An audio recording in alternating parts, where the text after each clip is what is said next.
நண்பா, இந்த விஷயத்த நீ கவனிச்சிருக்கியான்னு தெரியல. நீ ஒரு பொண்ணை இக்னோர் பண்ணா, அவ உன்கிட்ட இன்னும் அதிகமா பேசுவா, உன்னை ஃபாலோ பண்ணுவா.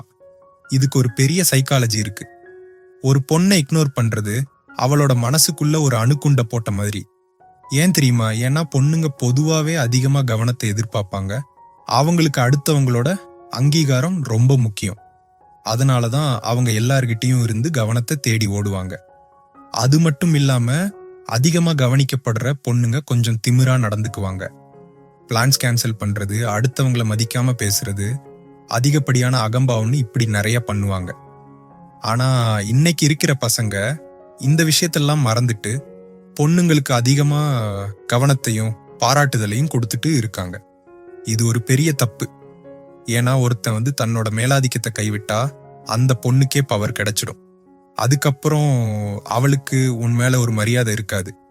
ஒவ்வொரு ரிலேஷன்ஷிப்லயும் ஒரு டாமினன்ட் பார்ட்னர், ஒரு சப்மிசிவ் பார்ட்னர் இருப்பாங்க.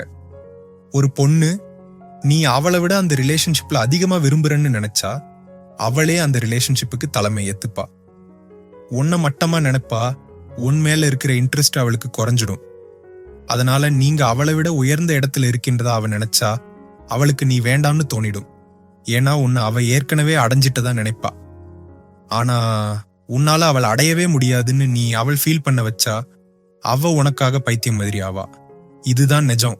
இதுதான் ஒரு பொண்ணை இக்னோர் பண்றதுக்கு பின்னாடி இருக்கிற ரகசிய சைக்காலஜி.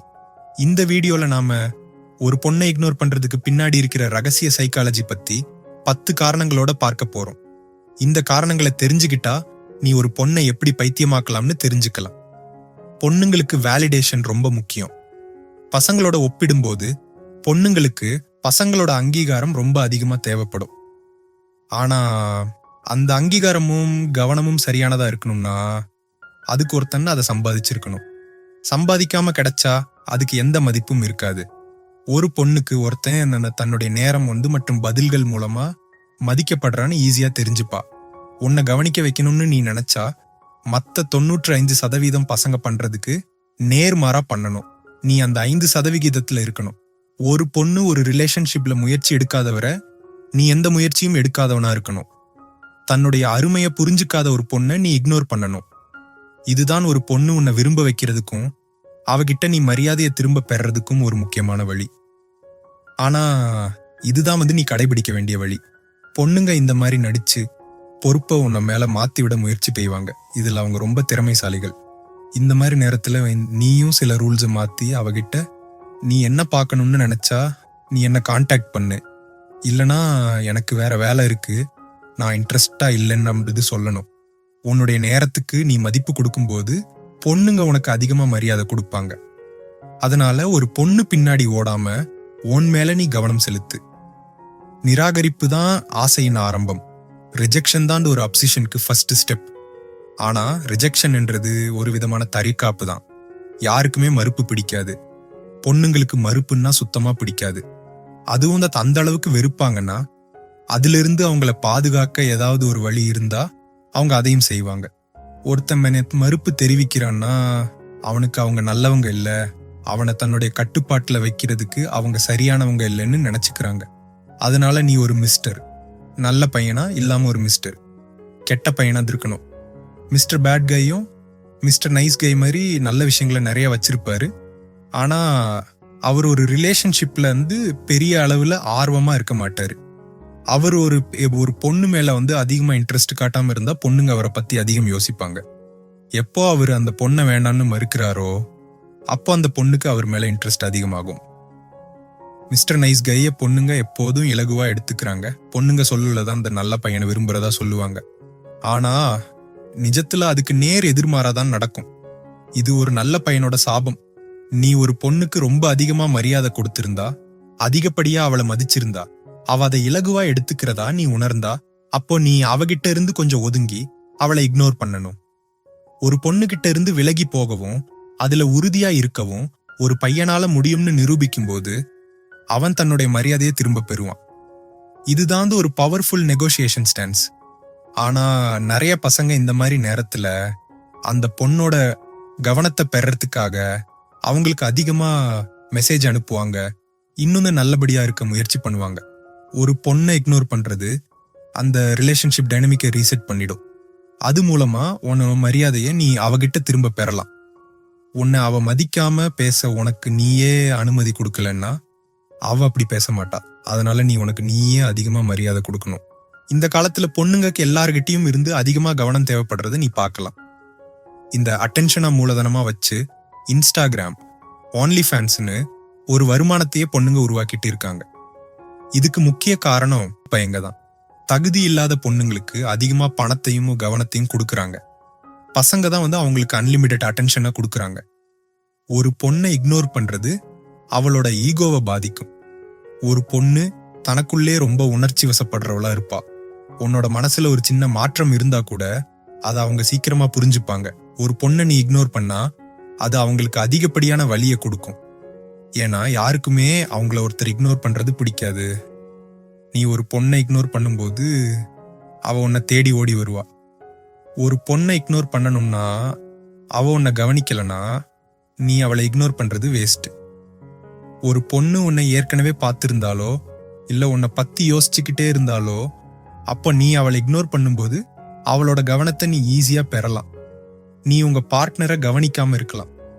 இதன் மூலமா அவளோட கவனத்தை பெறலாம். ஒரு பொண்ணு விரும்பப்படுறதுக்காக எந்த விஷயத்தையும் செய்வா. ஒரு பொண்ணு அவனோட பார்ட்னரால கவனிக்கப்படணும்னு விரும்புவா. ஒருத்தர் அவங்கள மதிக்கிறாங்க, அவங்கள கவனிக்கிறாங்கன்னு நினைக்கிறது நல்ல விஷயம். ஒருத்தன் ஒரு பொண்ணை இக்னோர் பண்ணும்போது அவன் அவளை வெறுக்கிறதா அவன் நினைப்பா. அது அவளுக்கு அவளோட மதிப்பு மேல சந்தேகம் வர வைக்கும். ஆனா ஒரு பொண்ணை இக்னோர் பண்றது அவளை உனக்கு இன்னும் புதிரா சுவாரஸ்யமானதா பார்க்க வைக்கும். ஒரு பொண்ணை நீ இக்னோர் பண்ணும்போது உனக்கு அவ பிடிக்கல, அவள் ஒன் நேரத்துக்கு தகுதியானவ இல்லைன்னு ஒரு மெசேஜ் கொடுக்குற. இந்த விஷயம் எதிர்மறையா இருக்கலாம். ஆனா இது ரொம்ப எஃபெக்டிவான ஒரு உத்தி. ஒரு பொண்ணை இக்னோர் பண்றது அவளுக்கு விரும்பப்படுற ஒரு தேவை இருக்கிறத உணர்த்தும். அதனால நீ அவளை இக்னோர் பண்றது மூலமா நீ அவளுக்கு புதிரா இன்னும் சுவாரஸ்யமானவளா மாறுற. இதனால அவ உன்னை தேடி வர வாய்ப்பு இருக்கு. பொண்ணுங்களுக்கும் ஒரு சவாலான விஷயம்தான் பிடிக்கும். ஈஸியா அடையக்கூடிய ஒரு விஷயத்த அவங்க விரும்ப மாட்டாங்க. கஷ்டப்பட்டு கிடைக்கிறதுக்கு தான் அதிக மதிப்பு இருக்கு. ஒரு பொண்ணுக்கு சீக்கிரமா ரிப்ளை பண்ணாம இருக்கிறது நிறைய பசங்களுக்கு ஒரு பயத்தை கொடுக்கும். ஆனா அப்படி பயப்பட வேண்டிய அவசியம் இல்லை. ஒரு பொண்ணு நீ எப்பவுமே அவ பத்தி யோசிச்சு அவ கூட கான்டாக்ட்ல இருக்க ட்ரை பண்ணுனா நம்பிக்கை இல்லாதவன் மாதிரி தோணும். இது பொண்ணுங்களுக்கு மட்டும் இல்ல, மனுஷங்களோட இயல்பே இதுதான். எந்த விஷயம் கஷ்டப்பட்டு கிடைக்குதோ அதுக்குதான் மதிப்பு அதிகம். பொண்ணுங்களுக்கு தெரியும் பசங்களுக்கு நிறைய வேலை இருக்கும், அவங்களோட பிஸியா இருப்பாங்க, அதனால அவங்களால எப்பவும் மெசேஜ் பண்ண முடியாதுன்னு. இருந்தாலும் இதை அவங்க டெஸ்ட் பண்ணி பார்ப்பாங்க. அவ உனக்கு நிறைய மெசேஜ் அனுப்புனாலும் நீ அவளை டெஸ்ட் பண்றான்னு புரிஞ்சுக்கணும். ஏன்னா ஒரு பொண்ணு ஒருத்தங்கிட்ட இருந்து எவ்வளவு கவனத்தை பெறலாம்னு பார்ப்பா. அவளுக்கு சீக்கிரமா எல்லா கவனமும் கிடைச்சிட்டா அவ அந்த பையனுக்கு மதிப்பு கொடுக்க மாட்டா. நீ கொடுக்கிற கவனத்துக்கு அவ மதிப்பு குறைஞ்சு போய் உன்மேல இருக்கிற இன்ட்ரெஸ்ட் அவளுக்கு குறைஞ்சு போகும். ஏக்கம்தான் லவ் ஆக தெரியும். நிறைய பசங்களுக்கு இது புரியாது. ஏன்னா அவங்க தன்னோட கண்ணோட்டத்துல தான் ஒரு பொண்ணை பார்ப்பாங்க. நிஜத்துல பசங்களும் பொண்ணுங்களும் வேற வேற மாதிரி யோசிப்பாங்க. அவ ஒரு விஷயத்த விரும்புறதை விட அதை அடையறதுக்கு ஆசைப்படுறதுல தான் அவளுக்கு சந்தோஷம். நைட்ல தூங்கும்போது அவனோட ஒரு மெசேஜ் வருமானு எதிர்பார்த்து தூங்குற அந்த ஃபீலிங் தான் அவளுக்கு லவ்வா தெரியும். பொண்ணுங்க கதாநாயகியா இருக்கிற புக்ஸை படிச்சிருந்தா இல்ல படத்தை பார்த்திருந்தா அவ எந்த புக்லையும் படத்துலையும் அவளோட பாய் ஃப்ரெண்டை ஈஸியா அடையவே மாட்டா. ஏக்கம்தான் லவ்னு நினைப்பாங்க. சில நேரத்துல லவ்வை விட அதுதான் அவங்களுக்கு அதிகமா தேவைப்படும். ஆனா ஒரு நைஸ் கை ஒரு பொண்ணுக்கு எப்பவுமே அதிகமா கவனத்தை கொடுக்கறதுனால அவளுக்கு லாங்கிங்கே இருக்காது. எப்பவுமே உன்கிட்ட இருந்து மெசேஜ் வரும்போது அவளுக்கு எப்போ உன்கிட்ட இருந்து மெசேஜ் வருமேன்னு யோசிக்கவே மாட்டா. நீ ஈஸியா கிடைக்கிறதுனால அவளுக்கு நீ அவளை பார்க்க எப்போ வருவேன்னு யோசிக்க மாட்டா. நீ அவளுக்கு அதிகமா கவனம் கொடுக்கறதுனால அவளுக்கு எது தேவையோ அதை நீயே கொடுக்கற. அதனால நீ அவளுக்கு ரொம்ப ஈஸியா கிடைக்கிற மாதிரி உணர்றா. பொண்ணுங்களுக்கு மென்டல் சேலஞ்சஸ் பிடிக்கும். மென்டல் சேலஞ்சஸ் இருக்கிற பசங்களை பொண்ணுங்க விரும்புவாங்க. இதுவும் லோனிங் மாதிரி ஒரு தேவைதான். மென்டல் சேலஞ்சஸ்னா நீ ஈஸியா கண்டுபிடிக்க முடியாத ஒரு பையனா இருக்கணும். இவன் என்ன பத்தி என்ன நினைக்கிறான், இவனுக்கு என் மேல அக்கறை இல்லையா, இவனுக்கு என் மேல எவ்வளவு கிரஷ் இருக்கு, இவன் வேற யாரையாவது டேட் பண்றானா, இவன்கிட்ட என்னோட நிலைமை என்ன, இந்த பையனோட முழு கவனத்தையும் என்னால பெற முடியுமா அவ யோசிக்கிற மாதிரி இருக்கணும். பசங்க செய்ய வேண்டியது அவளை கெஸ் பண்ண வைக்கிறது, அவளை இன்னும் கொஞ்சம் உழைக்க வைக்கிறது. இதுதான் ஒரு பொண்ணு விரும்புற சவால். அது அவளோட மூளைய சுறுசுறுப்பா வச்சிருக்கும். உன்னை பத்தி அவளும் அவளோட ஃப்ரெண்ட்ஸும் உட்கார்ந்து பேசுறது தான் அவளோட அன்றாட வாழ்க்கையில ஒரு சிறந்த தருணம். அவன் ஃபோன் பண்ணிருக்க கூடாது, ஏன் அவன் பண்ணல, அவனுக்கு என்ன பிடிச்சிருக்குன்னு நினைக்கிறியா? இதுதான் பொண்ணுங்களோட பேச்சுக்களா இருக்கும். நீ அவளுக்கு இந்த சவாலை கொடுக்கலன்னா அவளுக்கு உன் மேல இருக்கிற இன்ட்ரெஸ்ட் குறைஞ்சிடும். ஏன்னா அவ ஃப்ரெண்ட்ஸோட செலவு பண்ற நேரத்துல அவ உன்னை பத்தி பேசுவா. ஓ, நல்லா போய்கிட்டு இருக்கு அண்ணா அவ சொல்லுவா. ஆனா உன்னை பத்தி கண்டுபிடிக்கிறதுக்கான சவால் இல்லைன்னா அவளுக்கு ஏதோ ஒரு விஷயம் குறைஞ்சு போன மாதிரி உணர்வா. எனக்கு ஏதோ கெமிஸ்ட்ரி மிஸ் ஆகுதுன்னு சொல்லுவா. அதுக்கு காரணம் நீ ஒரு பொண்ணை இக்னோர் பண்றது மூலமா அவளுக்கு மனச சுறுசுறுப்பாக்குற ஒரு சவாலை நீ கொடுக்கல. Unpredictability psychology.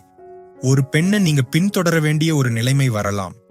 அவர் சில நேரங்களில் ஹார்ட் அண்ட் கால்ட் ஆக இருப்பார். அதாவது ஒரு நாள் நெருக்கமாகவும் இன்னொரு நாள் விலகியும் இருப்பார். இந்த அணுகுமுறை ஒருவருக்குள் பெரிய ஈர்ப்பை உருவாக்கும். இதற்கு அறிவியல் ரீதியான காரணமும் உண்டு. இதற்கு பேர் அன்பிரடிக்டபிள் ரிவார்ட்ஸ் என்ற உளவியல் கோட்பாடு. நீங்கள் சூதாடும்போது வெற்றி கிடைக்குமா அல்லது தோல்வி வருமா என்று உறுதியாக தெரியாது. இந்த நிச்சயமற்ற தன்மைதான் உங்களை அடிமையாக்கும். டேட்டிங் உலகிலும் இதுதான் நடக்கிறது. நீங்கள் ஒருவருடன் பழகும்போது ஒரு நாள் அவர் மிகவும் மகிழ்ச்சியாகவும் இன்னொரு நாள் ஒதுங்கியும் இருப்பார். இந்த எதிர்பாராத தன்மை அந்த நபரை நீங்கள் இன்னும் அதிகம் விரும்ப வைக்கும். நீங்கள் ஒருவரை எப்போதும் புறக்கணித்தால் அவர்களுக்கு உங்கள் மீதுள்ள ஆர்வம் குறைந்துவிடும். அதேபோல் அளவுக்கு அதிகமாக கவனம் செலுத்தினால் அதுவும் ஆர்வத்தை குறைத்துவிடும். ஒரு ஆரோக்கியமான உறவுக்கு இந்த இரண்டுக்கும் இடையே சரியான சமநிலை அவசியம். இந்த ஹாட் அண்ட் கோல்ட் அணுகுமுறை ஒருவரின் கவர்ச்சியை அதிகரிக்கச் செய்யும்.